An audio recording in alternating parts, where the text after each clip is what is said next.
नमस्कार श्रोते हो, मी वैद्य विश्वास घाडगे नाडी चिकित्सा आणि आपले आरोग्य या कार्यक्रमात आपलं सहर्ष स्वागत करत आहे. आजच्या विषयामध्ये आपण वारंवार होणारी सर्दी किंवा श्वसनाचे वेगवेगळी लक्षणं किंवा श्वसनाशी संबंधित आजार आणि नाडी चिकित्सा याच्याविषयी संबंधित बोलणार आहोत. तर सर्वप्रथम आपण आपल्यापैकी बरेच जण आहेत की ज्यांना अगदी 12ही महिने वारंवार सर्दी होत असते. काही व्यक्ती असे आहेत की त्यांना थंडी किंवा पावसाळा या दिवसांमध्ये अतिरिक्त प्रमाणात सर्दी होते, सर्दीची लक्षणं उत्पन्न होतात. आणि काही रुग्ण आपल्यापैकी असे आहेत की त्यांना थोडाही गार वारा लागला, एसी खाली एसीच्या संपर्कात किंवा पंख्याखाली बसणं झालं, तर सर्दीची लक्षणं उत्पन्न होतात. आणि नक्कीच आपल्यापैकी काही लहान मुलांनाही च्या बाबतीतही अनुभव घेत असाल, की त्यांना वारंवार सर्दी होते. मग यांच्या बाबतीमध्ये आयुर्वेदीय शास्त्रानुसार काय संबंधित विचार केला जातो, कोणती औषधोपचार आणि घरगुती उपायांविषयी आपण विचार करू शकतो, याच्याविषयी आज बोलणार आहोत. तर सर्वप्रथम आपण प्रतिशाय या आजाराविषयी बोलणार आहोत. तर प्रतिशाय म्हणलं, की नाक चोंदणे, नाकातून पाणी वाहणे, नाकातून कफ येणे, खोकला येणे, तोंडावाटे कफ पडणे, श्वासोच्छ्वास घ्यायला अडचण उत्पन्न होणे, रात्रीच्या वेळेस किंवा चालताना, श्वासोच्छ्वास करताना घरघर आवाज येणे, यासारखे लक्षणं काही-काही रुग्णांमध्ये उत्पन्न होत असतात. काही रुग्णांना श्वसनाशी संबंधित वारंवार खोकला निर्माण होणे किंवा अ, अ, घशामध्ये काही दुसरे लक्षण उत्पन्न होणे, यासारखी लक्षणं उत्पन्न होत असतात. त्याचबरोबर ॲलर्जिक सर्दी यासारखी रुग्णसुद्धा बऱ्याच प्रमाणात दिसून येतात, ज्यांना दररोज सकाळी उठल्यानंतर वारंवार शिंका येणे, भरपूर प्रमाणात शिंका येणे, काही जणांना अंघोळ केल्यानंतर शिंका येणे, नाकातून पातळ पाणी वाहणे, नाक चोंदणे, नाकाच्या भोवताली नाकामध्ये खाजल्यासारखं होणे, डोळ्यांना खाज येणे, यांसारखा अनुभव येत असतो. आणि काही रुग्ण हे दम्याची लक्षणं दाखवतात, ज्याच्यामध्ये त्यांना जिना चढल्यानंतर वातावरणात बदल झाला, म्हणजे जसं की आभाळ आलं किंवा अंधार पडला, की जीव कासावीस होणे, श्वास कोंडल्यासारखा वाटणे, श्वास खोल घ्यावा लागणे, श्वास आत जाताना पूर्ण फुफ्फुसांपर्यंत पोहोचला नाही असं वाटणे, तोंडांनी श्वास घ्यावा लागणे, श्वासोच्छ्वास घेताना घरघर आवाज येणे, यांसारखे अनुभव काही रुग्णांना येत असतात. तर सर्वप्रथम आपण प्रतिशय या आजारासंदर्भात बघणार आहोत, की प्रतिशयामध्ये ह्या व्यक्तींना अ, 2 वेगवेगळ्या लक्षणांचा समुच्चय दिसून येतो. ज्याच्यामध्ये काही रुग्णांना कफाशी निगडीत खूप प्रमाणात लक्षणं उत्पन्न होतात. ज्याच्यामध्ये नाक चोंदतंय, कानाला दडे बसलेले आहेत, कान बंद-बंद वाटतायत, डोकं जड झालेले, भोवळ्यांच्या वरती डोकं दुखतंय किंवा वारंवार नाक साफ करावं लागतंय, तोंडावाटे खोकल्यानंतर कफ पडतोय. तर ह्या ठिकाणी हा कफप्रधान असा आजार आहे, ज्याच्यामध्ये तुमच्या शरीरात अतिरिक्त प्रमाणात कफ निर्माण झालेला असतो. आयदर हा कुठल्यातरी इन्फेक्शनशी रिलेटेड असतो, ज्याच्यामध्ये आयदर बॅक्टेरियल इन्फेक्शन किंवा व्हायरल इन्फेक्शन झालेलं असतं आणि त्याच्या परिणामस्वरूप तुमच्या श्वसन मार्गामध्ये अतिरिक्त प्रमाणात कफ तयार होतो आणि हा कफ तुमच्या श्वसन मार्गात साठल्यामुळे तुम्हाला प्रामुख्याने त्रास होतो. तर या ठिकाणी इन्फेक्शन जर झालेलं असेल, तर त्या कफाचा वर्ण हा पिवळसर किंवा हिरवट रंगाचा येत असतो आणि त्याबरोबर त्या ठिकाणी ताप येणं, हेही अनुभव या रुग्णांना येत असतात. तर या ठिकाणी आपण त्या अनुषंगाने औषधोपचारांचा विचार करणं गरजेचं आहे. काही रुग्णांच्या बाबतीत मात्र असं दिसून येतं, की जेव्हा केव्हा त्यांचा थंड वातावरणाशी संपर्क येतो, प्रामुख्याने लहान मुलं, की त्यांना थंड वातावरणामध्ये गेल्यानंतर थोडंसं एक नेहमीच्या वातावरणापेक्षा वेगळ्या ठिकाणी ती राहायला गेली. काही खाण्यामध्ये जसं की चिकू, केळी, सीताफळ, पेरू यांसारखे थंड पदार्थ आले किंवा श्रीखंड खाण्यात आलं, दही खाण्यात आलं, तर पटकन त्यांना सर्दी पकडते. तर ह्या ठिकाणी काय झालेलं असतं, की त्या व्यक्तींमध्ये कोणतंही इन्फेक्शन झालेलं नसतं. पण त्या व्यक्तींमध्ये पूर्वीपासूनच शरीरात अतिरिक्त प्रमाणात कफसंचीती झालेली असते आणि या कफदोषाचा तुमच्या श्वसनसंस्थेवर परिणाम झाल्यामुळे थोडंही खाण्यामध्ये काही कफकर पदार्थ आले, की हा कफदोष वाढतो आणि सर्दीची लक्षणं उत्पन्न होतात. प्रामुख्याने या रुग्णांच्या बाबतीत नाडी परीक्षेच्या अनुषंगाने ट्रीटमेंट करत असताना नाडी परीक्षेद्वारे एक समजून आलं, की या व्यक्तींमध्ये प्रामुख्याने पचनसंस्थेत बदल किंवा बिघाड घडलेले असतात. आमाशयामध्ये अतिरिक्त प्रमाणात त्यामुळे कफनिर्मिती व्हायला लागलेली असते आणि या कफदोषाचा तुमच्या श्वसनसंस्थेवर परिणाम झाल्यामुळे त्यातून खरं तर ही लक्षणं उत्पन्न झालेली असतात. त्यामध्ये मग प्रामुख्याने आपण कफदोषाला कमी करणारी किंवा त्याचा पूर्णपणे काढून टाकणाऱ्या औषधांचा विचार खरं तर करणं गरजेचं आहे. जे मी व्हिडिओच्या शेवटी सांगेनच आपल्याला. दुसराही अजून एक भाग आहे, ज्याच्यामध्ये कफेव्यतिरिक्त इतर दोषांमुळे खरं तर हे आजार उत्पन्न झालेले असतात. आता म्हणजे सर्दी किंवा खोकला याचा जर संबंध लावला तर आपण प्रामुख्याने कफाचा विचार करतो. पण असं नाहीये. काही-काही व्यक्तींना वातामुळे किंवा पित्तदोषामुळे सुद्धा सर्दी किंवा खोकल्यासारखी लक्षणं उत्पन्न होत असतात. या प्रकारची लक्षणं ही प्रामुख्याने ॲलर्जी स्वरूपात असतात, ज्याच्यामध्ये मी मगाशी उल्लेख केल्याप्रमाणे वारंवार शिंका येणं आणि नाकातून पातळ पाणी वाहणं, नाक चोंदणं, नाकाच्या भोवताली खाज येणं किंवा डोळ्यांना खाज येणं यांसारखा अनुभव या व्यक्तींना येत असतो, ज्याला आपण ॲलर्जिक सर्दी म्हणू शकतो. काही काही वेळेस या ॲलर्जीचं परिणाम स्वरूप तुमच्या श्वसन संस्थेमध्ये परिणाम होतो. श्वसन नलिका आकुंचित पावते आणि मग तुम्हाला श्वासोच्छ्वास घ्यायलाही अडचण उत्पन्न होते. श्वासोच्छ्वास करतेवेळी घरघर आवाज येतो, तुम्हाला दम लागतो किंवा श्वास लागणं यासारखी लक्षणं या व्यक्तींमध्ये उत्पन्न होत असतात. तर या ठिकाणी मगाशी उल्लेख केल्याप्रमाणे कफदोषापेक्षाही वातपित्त दोष संचिती काही काही वेळेस शरीरात उत्पन्न झालेली असते आणि या दोषांचा परिणाम तुमच्या श्वसन संस्थेवर झालेला असतो, ज्याच्यातून ही लक्षणं उत्पन्न होतात.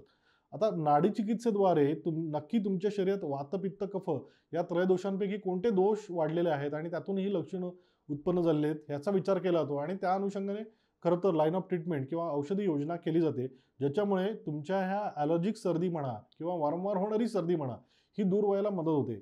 आता आपल्या सर्वांच्या मनात निर्माण होणारा रोगप्रतिकारशक्ती किंवा इम्युनिटी संबंधित जो प्रश्न असतो त्याचंही उत्तर कुठेतरी या ठिकाणीच मिळतं, की तुमची इम्युनिटी म्हणजे काय? तर तुमच्या शरीराची रोगांना नियंत्रणात आणण्याची किंवा रोगांच्या विरोधात लढण्याची जी काही शक्ती आहे ती कुठेतरी कमी झालेली असतात आणि ही शक्ती कुठून निर्माण होते?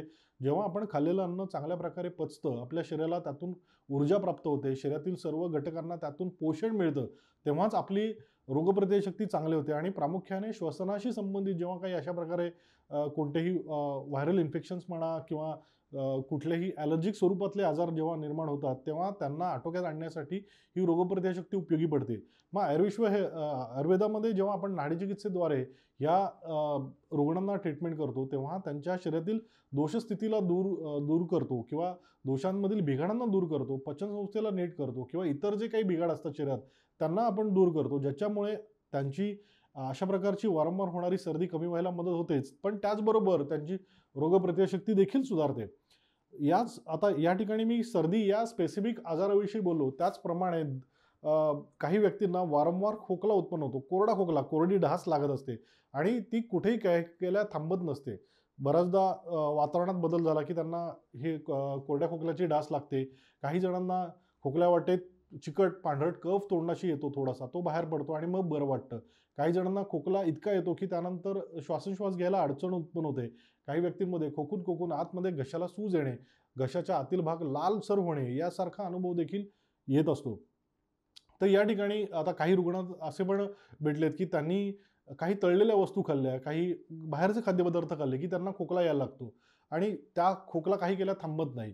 तर तो या खोकल्याचा विचार आपण कुठेतरी पित्तदोषाशी निगडीत करणं गरजेचं असतं. कारण पित्तदोषाशी संबंधित जेव्हा लक्षणं उत्पन्न होतात, त्यामध्ये ह्या प्रकारची लक्षणं उत्पन्न होतात.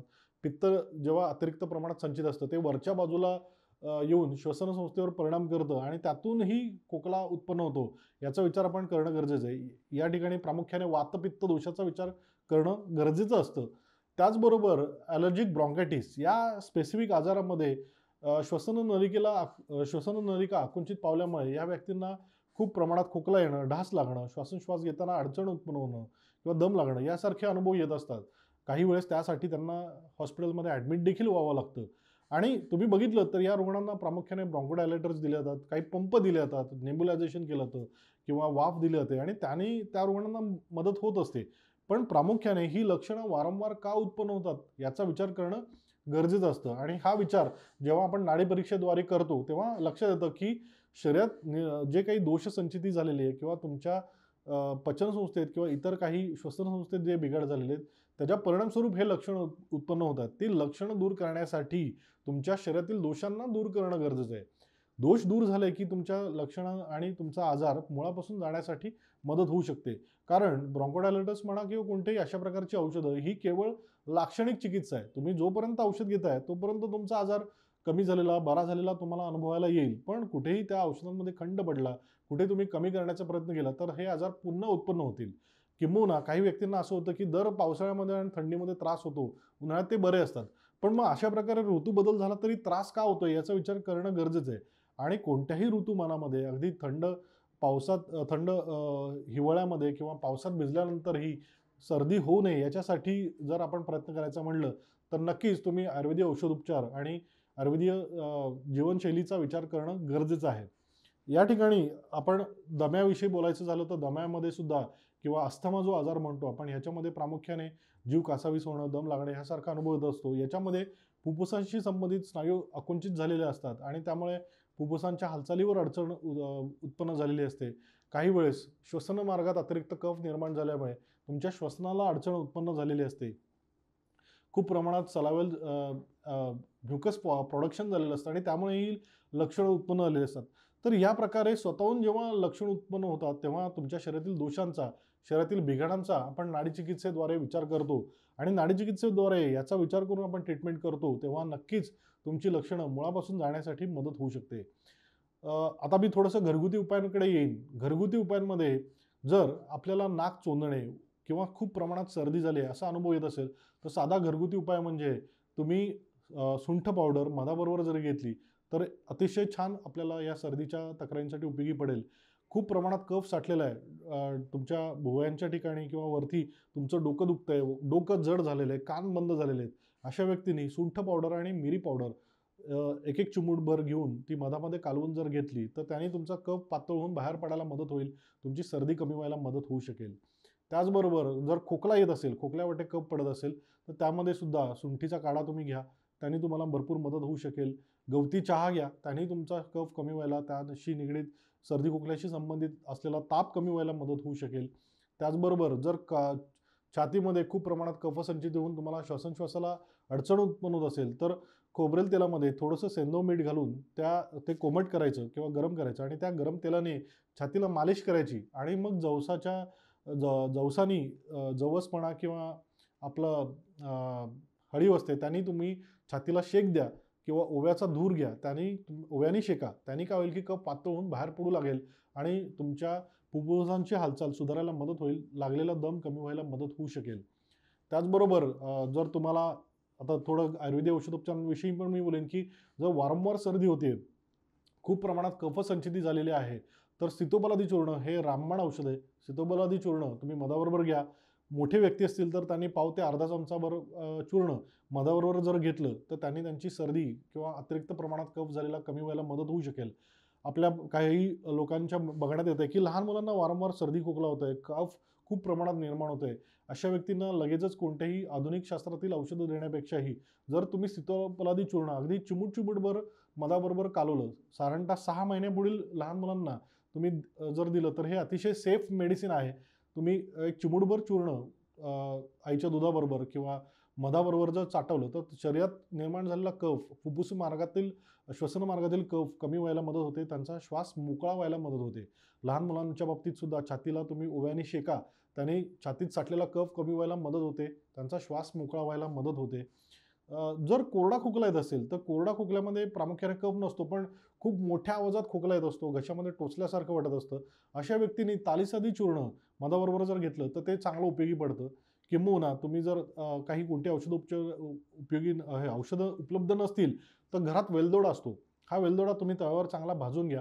या वेलदोड्याची पूड करा आणि ही वेलदोड्याची पूड तुम्ही मधाबरोबर जर चाटली, तर खोकल्याची डास लागणं, कोरडा खोकला कमी व्हायला मदत होऊ शकेल.